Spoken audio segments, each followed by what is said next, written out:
Happy almost weekend, y'all. We've got a treat for you today on CityCast Las Vegas because I'm here with my co-host Dayvid Figler and contributor Michael Lyle. And we're talking about the massive tax credit that could make Vegas the next Hollywood, a fishy new poll about support for the A's, and facial recognition at the Las Vegas airport. It's Friday, May 19th. I'm Vogue Robinson, and here's what Las Vegas is talking about.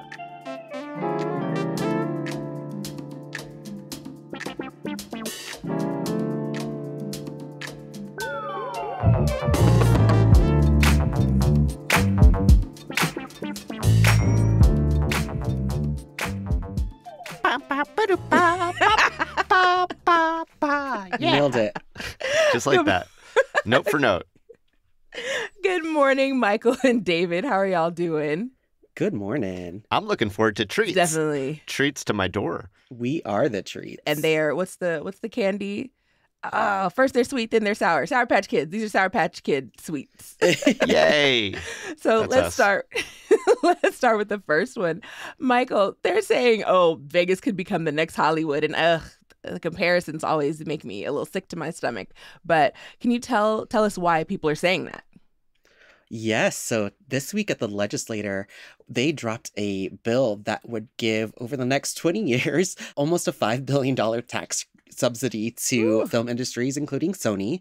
Yes, that Sony. To have them move here to, become the next Hollywood, if that's what they want to do. I recommend you reading April Corbin-Gurniss's reporting on that. But yeah, that's the gist of it. They're looking at giving a massive tax subsidy to film studios to incentivize them to move here and set up studio here, which is getting a lot of support from lawmakers and union leaders alike, and then pushback from progressive groups and even libertarian groups. They're kind of coming together and being like, nope, this is not for us. Oh my gosh. Well, I mean, it's a massive tax credit, but like compared to, say, the deal the A's are asking for, it's not like the money is coming out of like our pockets. It's money that isn't going in. So do you think we would notice the difference? So Nevada would offer approximately $190 million in transferable tax credits annually for the next 2 decades. Transferable tax credits are very hard to explain. I would actually recommend you checking out Hugh Jackson, the editor of Nevada Current. He has an analysis out on this, and he writes, an example that I used before: if a casino or insurance company, 2 industries the film bill declares eligible to purchase the tax credits, buys $50 million worth of state-issued tax credits for $37.5 million, the state will then accept the credit against $50 million of gaming or insurance company's tax bill, effectively granting the company $12.5 million tax break. So it's basically a tax break. They're giving them a discount on their taxes, which would otherwise go to us. But it's a subsidy that makes them richer, and we get no revenue out of that. Mm-hmm.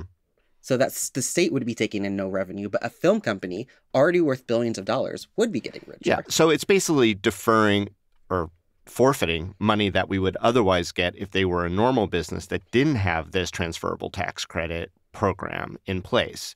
And we see this all the time, like the monorail. When they were being built, they would normally have to pay property taxes for the physical space that they were using, and then they got this sort of tax credit or something along those lines.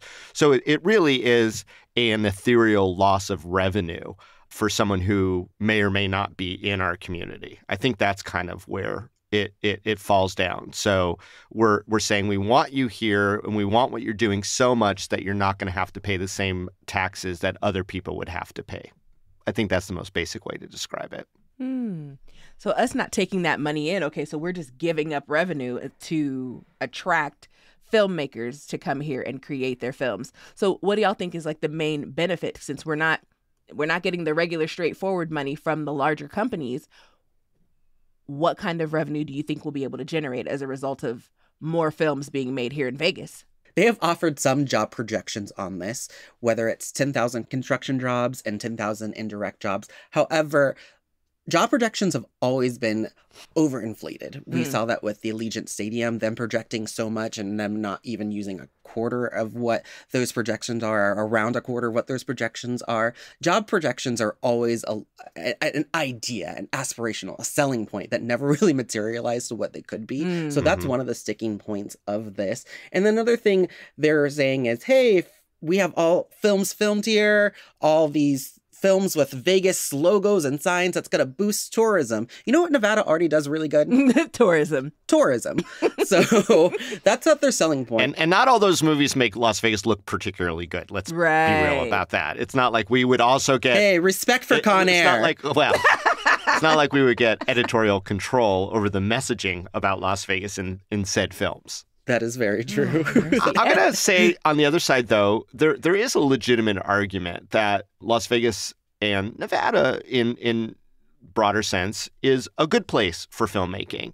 Big, wide open spaces, interesting buildings, things of that nature. And there are a lot of folks that are involved in the support industry that are already in the state, people who do lighting and rigging and all the sort of support things. And they would get, obviously, an influx of business if this did lure those companies to come here. So in that respect, it is a viable idea that revenues would be generated based on film work that happens in Las Vegas, and a lot of that would go to people who are already here. My big concern, guys, is like, are you just bringing out-of-state folks to kind of capture that sort of business too? In other words, is this legislation considering, giving a benefit to Nevadans first? One thing was talked about, the fact that we do have a UNLV film school, and there are not a lot of avenues for those students to actually go practice their craft. So this could be a benefit for them. And I totally understand that. And I love the idea of, I'm a cinephile, especially horror movies. Get me going. I love a good horror movie. I love going to the movies. I would be down with a film company coming here. They can do whatever they want. What I have questions about is, why do we give billion-dollar subsidies to companies that are already worth $1 billion to come here and set up? If they want to come here and set up, welcome, come to Nevada. But why should we as taxpayers be on the line for that? And why should our lawmakers be entertaining this idea to give them more subsidies to attract them here? They can just come here. Nothing is stopping them from coming here. They're billion-dollar companies. I mean, why don't you think they're coming here, Vogue, already? I mean, I'm sure they don't know how to manage. I'm sure they don't know how to operate in our city, and I think they have to think about it. I think also, if there's already a hub, aka LA, Hollywood area, that's already an area that's set up that meets their needs. Also, I feel like what I've seen a lot of is the end of a bunch of the shows that I enjoy are in Georgia. And I feel like Georgia also did something really similar where they provided those types of tax credits, and that was the incentive to bring the business there. I think it's a typical thing for Nevada. And I know that a lot of people love coming here because of other things about the way that our taxes are done, the cost of our properties. When I talk to people about the square footage of my home versus the square footage of their home and the prices, the difference in price that we pay, I think it makes it worthwhile and lucrative to move your business here. So with film, I just think depending on how it looks, I don't know what makes certain things very distinctively Vegas or distinctively Nevada, depending on what you want to film. So I guess my question for y'all is what movie, classic or recent, do you think would have looked better if they would have shot it in Clark County? Oh, that's hilarious. Oh, I got mine. I was thinking this morning, I was like, oh, those babysitter movies, and maybe Dumb and Dumber, and maybe Bring It On, because that college experience and Interesting. So those are my three that I'm trying to think about, but that are decentralized from the Strip, though. So what do y'all think? I want to see more horror movies here. We've seen a couple zombie movies. There was a Paranormal Activity set in Henderson. There was a Fright Night remake that was set kind of in Henderson that used Vegas as the backdrop because it makes sense to have vampires living here. I want to see slashers. I want to see almost like a Five Nights at Freddy's, but at Circus Circus. Yes. Ooh. Yes. Although the rules Boulder City. But again, I don't want to subsidize this as a taxpayer. Come and film that and do that here, but on your dime. Dayvid, what's your take? I personally, I want to see Paul Blart 3 because that was the last big film that came from this tax credit push. So this tax credit thing is not like brand new. We've done it before. This is really upping it to like a larger extent. So the last time that this kind of came through, the big film that came was Paul Blart Mall Cop 2, which was filmed over at the Wynn. And I love talking about that film. There's actually a podcast that's devoted to that film, and it runs every year. They do another analysis of the movie because it's worth it. It absolutely is worth it. It is one of the most definitive Las Vegas films ever. Dayvid, I hate it. There's a lot about the Paul Blart 2 film that explains a lot about both Vegas, filmmaking in the modern era, and this whole tax credit idea. So I'm going to suggest that those film students over at UNLV study the broader implications of the Paul Blart series. Mm-hmm. And that's Dayvid's sermon for today. And it's Dayvid's soapbox. Well, good thing they dropped it out in the last 3 weeks of the legislative session, so we have tons of time to discuss this. Yeah, I mean, that's another topic altogether is why did Senator Roberta Lang keep this so hidden for so long when it is so big? That's the question.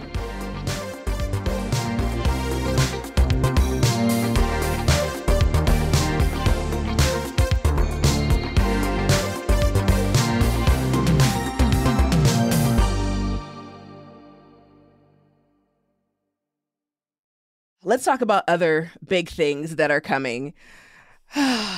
More money giveaways. Yes, you get some shmoney to come to Vegas, and you get some shmoney to come to Vegas. Supposedly, 2/3 of the people support the A's ballpark. Please explain, Dayvid, because that doesn't sound accurate to me.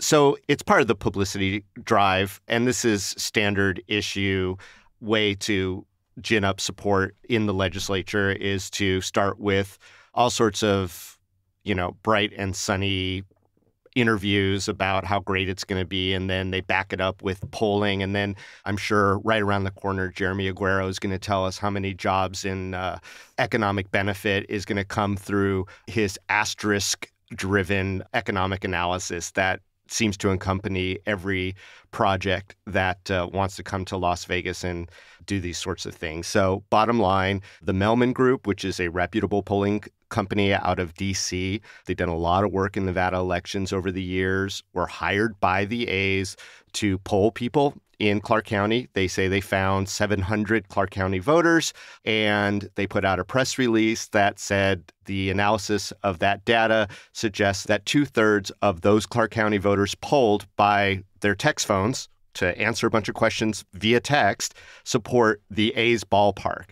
There's a lot of caveats to this, Vogue, and there's been some pushback and some criticism of the polling that was done. Foremost is that it didn't straight up or clearly explain or poll the public financing concept that's around it. Now, the A's are denying that they're looking for public financing per se. They're sort of trying to twist the language around, but ultimately I think we could all agree it's public financing that they're seeking to the tune of about $500 million to build their private stadium. I want to know how it's phrased because, sometimes in these polls, things are ridiculously written or are confusingly written, and so I'm just curious what the polling questions were. And so if I were going to report on a poll like this, I think I would take a look at the actual poll itself to see what questions people were asked. I could give you some insights on that. I think that Vogue's going to say that this is all shady. I mean, the questions are like, do you support the components of it, right? Do you like a retractable roof? Do you like it that it would generate $500 million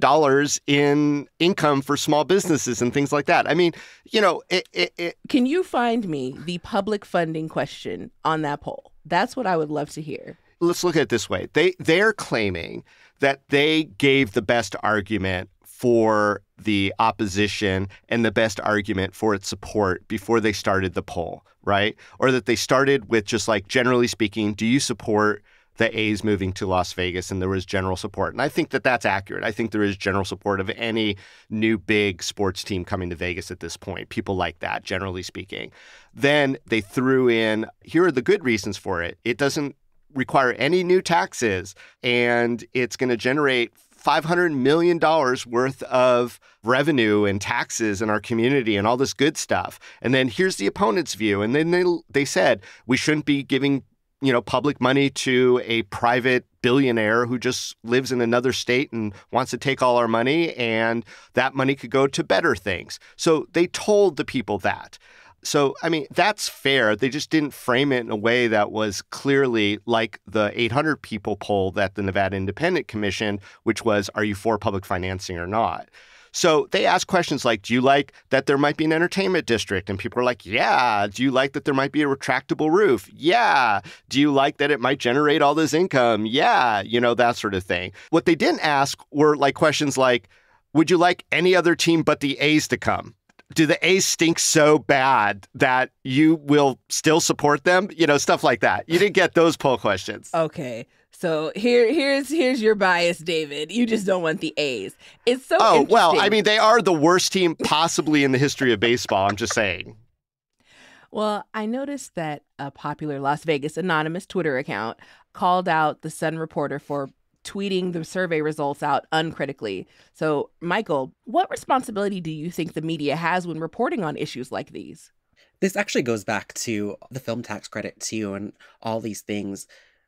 I think there's this desire to get in on what's shiny, and then the public reacts to that. We see what's shining. And I think we get a lot of criticism in the Nevada Current as like the Debbie Downers of the town because of the way that we report on things. But what we are trying to do applies to this A's poll, applies to film tax credit, is just take a step backwards and look at the overall big picture of what this would actually mean for the community, what this would mean for economic development, what this would mean for our social safety net, housing, every little aspect, what this could actually mean if we brought these things to our town and used subsidies to bring these things to our towns. And so I agree there should be more critical analysis. Maybe we could write about the poll, but take a step back and saying, like, this is what the poll is. And, like, we're still assessing what this big picture, like, we have to be honest about the big picture. A lot of times there aren't many adults in the room taking a step back because everyone wants something shiny and new and big. And journalists have to be that adult in the room, whether people like us or not for it, and just ask critical questions about the bigger picture beyond of like what is being told to us and what is being sold to us. Ooh, I like that. I know you didn't coin that, but that was so great. That's just the best way. What's being told to us versus what's sold to us is the Nevada way, right? Yeah. And we don't ever ask that question.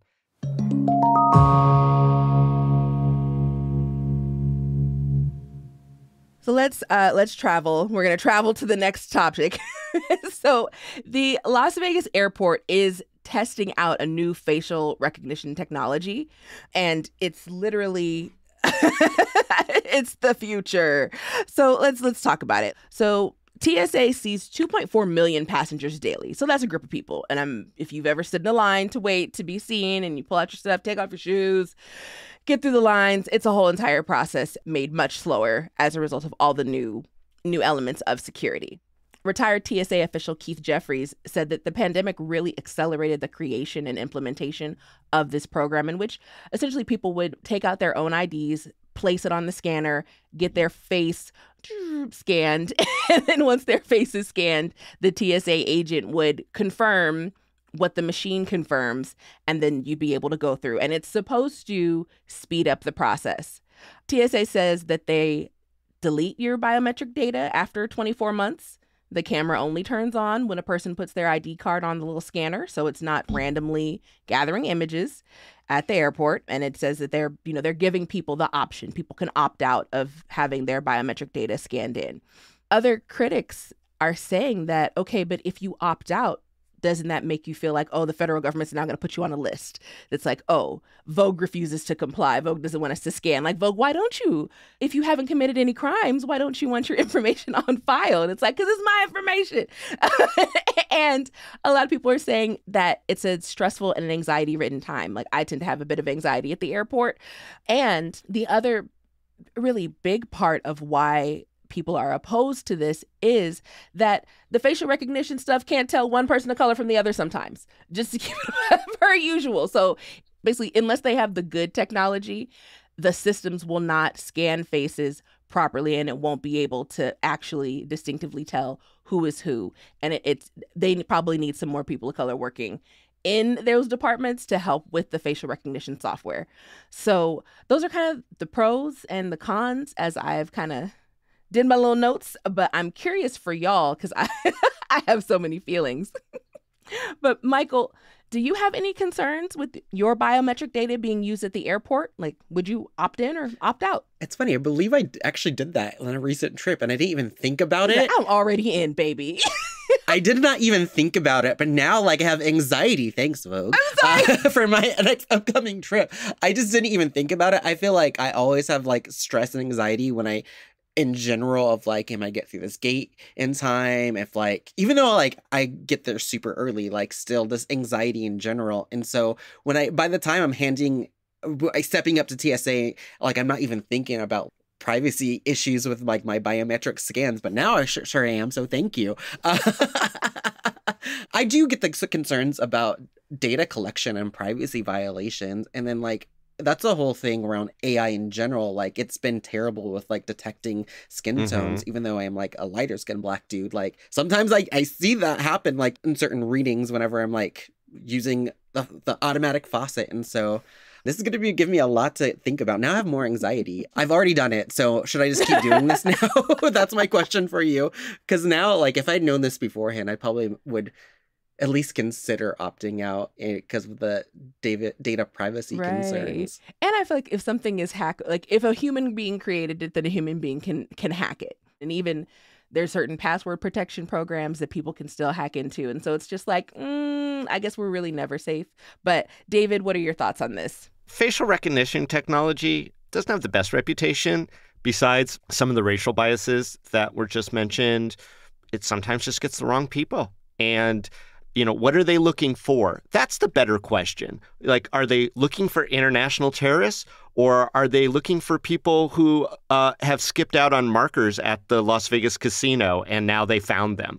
Are they looking for people who've committed crimes in other states? You just went way down the street around the corner, Dayvid. Okay. Yeah. I mean, I don't know what they're looking for. I mean, we just consider it's like, oh, it's just a safety measure. Slowly but surely, the creep of safety over just living our friggin' lives has really taken hold since, the unfortunate events of 9/11. And there's been a lot of misuse of government authority since that time in ways that have nothing to do with safety or terrorism, but have everything to do with fueling the carceral machines and targeting people who may not be a threat to you on your airplane. Okay. And so targeting brown people. Let's clarify that. Let's say it. So, when we're making it easier for the government to invade people's lives, I'm wondering about the Fourth Amendment. I'm wondering about, those protections that are supposed to be in place so that we aren't harassed or put into the system because technology says this is important for your safety. Everything is important for our safety, but there's a balance and there's challenges. And the misuse of that runs high always. So am I against it? Yeah, 100%. Am I going to opt out? I'm like you, Vogue. I don't want to be like high grass on that one. Like, put me down with the rest of the little ants. We'll follow the leader. I don't want to stand out in any way. So I mean, it's a worry. It is a worry. But I don't think it's... Here's the thing, y'all. Like, my inner Ron Swanson, my inner like iRobot worries and Toy Story and like I don't like Siri and Alexa listening to all my business. All of that part of me is screaming. But this also feels like the new normal because at the same time, I take pictures of my nieces and Google at a certain point will be like, hey, girl, look, we made you an album of you and your nieces together and titled it Girls Day Out. And I was like, oh, this is great. I could probably post this on my Insta. And hey, would you like to buy the following products, which we know your niece likes? Right. And we'll make you a photo album. And I'm like, I do want a photo album of my nieces. And also, why do you know their faces? Like, they were like, do you want to name them? Like, I named them. I don't name my nieces in the programs. I labeled my grandma old lady because that's my old lady. But like, I will not name myself, and it'll compare and contrast multiple photos of me with myself in different years and go, is this the same person? And I was like, none of your business, Google. Hey, I saw that you Googled allergy medications. Here's some ads on all your Instagram feeds, Facebook feed, and Twitter feeds. But sometimes it gives you coupons and then it's like, thanks. But also, what the? But at what cost? A lower cost. So if you're listening to this right now, CityCast is offering flip phones when you don't need to be as smart as you think you do. You can't hack a typewriter. That's a Ron Swanson quote. You can't hack a typewriter. I love that. You sure can't, okay? Ain't nobody stealing my manuscript. I'm just over it. When someone says something is for our security or for our children, it's immediately sus to me. I just can't take it. You know, the Patriot Act, which was designed to, defeat terrorism, its first use was against government corruption involving San Diego and tangentially Las Vegas. So, they were eavesdropping in people's cars under the Patriot Act, which is still in place, by the way, and still being used for things that have absolutely nothing to do with terrorism. So I'm just biometrics, all this data. We're beyond the slippery path. We're beyond the slippery slope. We're into the slippery quicksand of destroying ourselves. Quicksand's not slippery. Here you go, Las Vegas. Here's some anxiety to start your weekend. Oh my gosh. Well, I'm curious, though, because I know where I've been seeing my biometric data being used, but where else are y'all seeing biometric data being used for security or for just other random purposes? What are some examples? What do we think the answer is? Technically, if you are using your thumbprint to open up your Mac, if you are letting your iPhone scan your face in order to open up, technically Alexa has learned your voice. I was like, Dayvid, I will take you all the way down all the ways that I believe your information is just in the air. The iPhone knows my eyeballs. Okay. I will admit, I've been swept away by technology and the convenience of it, of the thumbprint, of the fingerprint, of the face recognition. It is the future, but it does bring the question, the future is coming at us fast and we're not having enough conversation about the constitutionality of this future too. It's David's point. Well, and the deep fakes and all that stuff, what can we trust anymore? And it's really hard. And the more data, whether it's biodata or personal data that's out there, the more likely that you're going to have identity theft, that people are going to make things that seem to be you but aren't you, right? I mean, that's just the nature of the beast. But it's easy to sell. In other words, what are we being told versus what are we being sold? That's my thing all day today. But we're being sold on something that is important for our safety or whatever. What we're not being told is how this information could be used in ways that are contrary to our safety. And you know what? Airport security at Harry Reid isn't the fastest. So if this sped up the process, would y'all be down? Oh, yeah, 100%. Take it all. Take my blood. Wow. Convenience. All that, Dayvid, for you to turn around. And that's the thing. Most of the technology that we have was created for our convenience. To Just make our lives. Are you willing to do anything in the world to get through the airport faster? Yes. Wow. Well, I'm glad to know where you're at, Dayvid. Bless your heart. That's polling versus reality. They already have me. They know who I am. They also already know who I am. I haven't had my face scanned, but they have my ID, and I just got pre-check and ain't gone nowhere. All right. Michael and Dayvid, thank you so much for this conversation. I have a lot of things to think about, and I am looking forward to actually doing some more research and checking out April Corbin-Gurnis's article. Thank you so much for having me. I'm going to say it was fun. I'm going to say it was a treat, Vogue. This was a treat.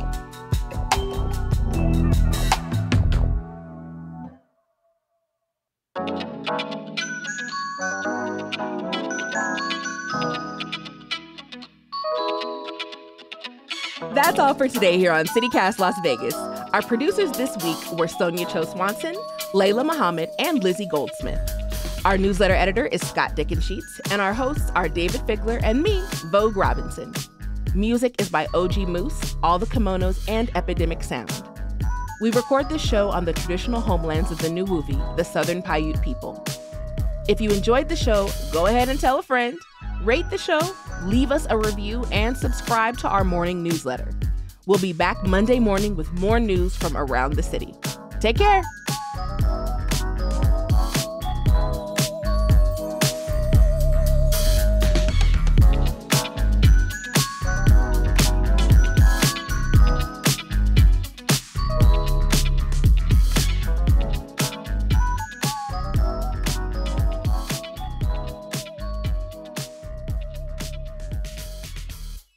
You just like got onto me about like Five Nights at Freddy, and then you're like, Paul Blart. Like, seriously? Now you see me. Now you know who I am. Right, for sure. I mean, I love Showgirls too, so I'm I was like, this I'm an is outlier. Dayvid we're talking to.